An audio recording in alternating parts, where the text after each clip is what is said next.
You ask Tiger to solve. This deals with linear equations with one unknown. The final result is x equals -4. Let's solve it step by step. Simplify the expression. Expand the parentheses.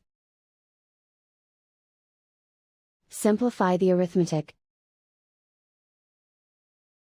Multiply the coefficients. Group all constants on the right side of the equation. Add 9 to both sides. Group like terms. Simplify the arithmetic.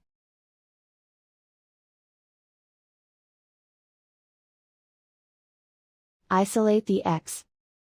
Divide both sides by -9. Cancel out the negatives. Simplify the fraction. Move the negative sign from the denominator to the numerator. Find the greatest common factor of the numerator and denominator. Factor out and cancel the greatest common factor. And so the final result is x equals -4.